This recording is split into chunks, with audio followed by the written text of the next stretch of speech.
नमस्ते दोस्तों। जो प्रस्तुत कुंडली है वो मकर लग्न की है और ये संजय गांधी जी की कुंडली है। और ये जो कुंडली में जो प्रथम इवेंट्स मैंने रखी थी वो क्विज में वो चाइल्ड का जन्म हुआ है ना, पुत्र जन्म का बताता है। पुत्र जन्म हुआ, वरुण गांधी का जन्म हुआ था। तो वो जो 13/6/1920 को जब दशा थी, वो चंद्रमा बुध और पत्यंतर दशा गुरु की थी। दोस्तों, यहाँ पर जेमिनी एस्ट्रोलॉजी कैसे हमारी एस्ट्रोलॉजी को की इवेंट्स को समझने में सटीकता लाती है, वो आज समझेंगे, ताकि आपको ये जेमिनी सीखने में आपका उत्साह बढ़ेगा और आप उसमें जाएंगे। तो ये जो यहाँ पर चंद्रमा और बुध, ये जो दशा और अंतर्दशा है, बुध केवल 9वें भाव का मालिक है और 6ठे भाव का मालिक है। तो यहाँ पर पुत्र का एक ही योग बताता है, वो 9वें घर का मालिक है और 11वें भाव में बैठ के 11वां भाव भी पुत्र का थोड़ा कारक माना जाता है और उसकी भी दृष्टि पंचम भाव पे है। तो ये अंतर्दशा से हमें पुत्र वेंस का इनडायरेक्टली पता चलता है। का पंचमेश या पंचम भाव डायरेक्टली नहीं जुड़ा है, इनडायरेक्टली जुड़ा है।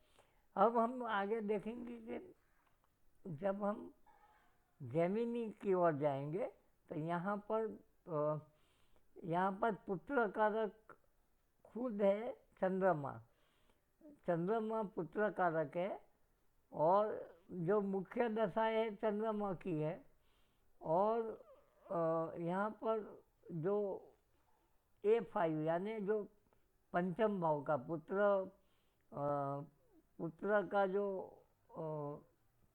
पद है, पुत्र पद, वो मीन राशि में तीसरे भाव में है और उसका मालिक पंचमेश गुरु के साथ है।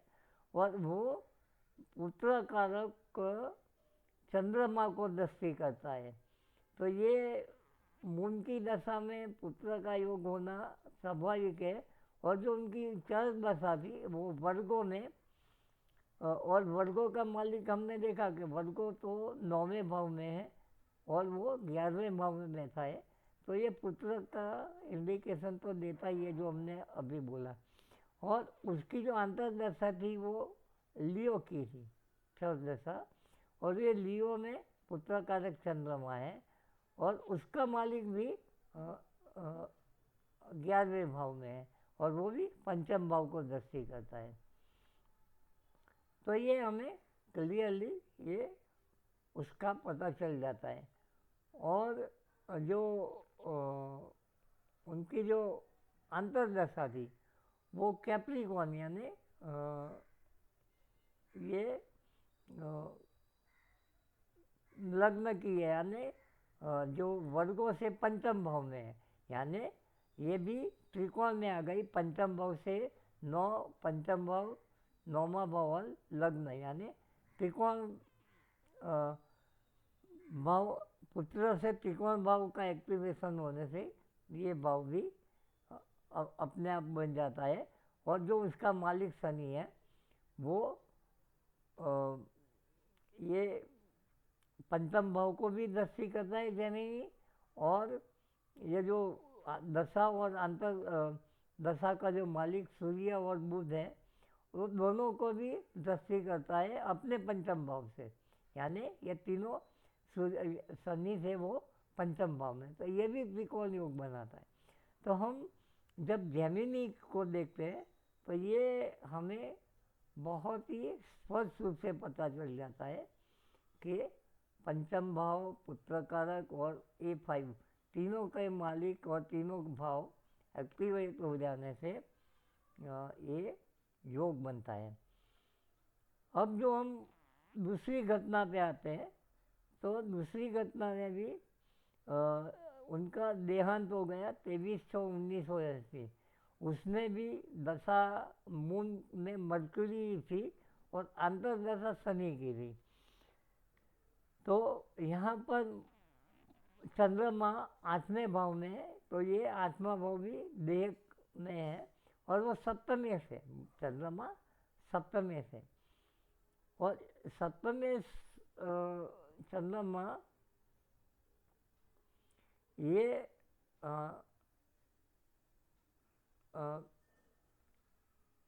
सप्तमी, अरे सॉरी, जो मून का जो डिस्पोजिटर है कि सूर्य, वो आत्मकारक है, तो आत्मकारक देह पीड़ा देता है।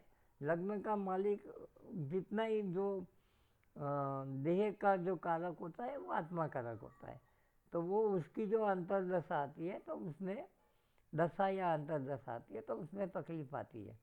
तो ये सूर्य आत्मकारक है, तो ये उसके साथ ज्ञाति कारक बुध है, तो बुध भी छठे भाव का रिप्रेजेंट करता है। तो ये भी अपने आप में एक ज़्यादा तकलीफ देने वाला हो गया। तो ये तीनों, ये दोनों योग ये, और यहाँ पर आप देखेंगे कि अष्टम भाव का जो पद है वो भी यहाँ पर वृश्चिक राशि है, तो ये भी यहाँ पर सूर्य और बुध दोनों ज्ञाति कारक और आत्मा कारक भी A8 में है।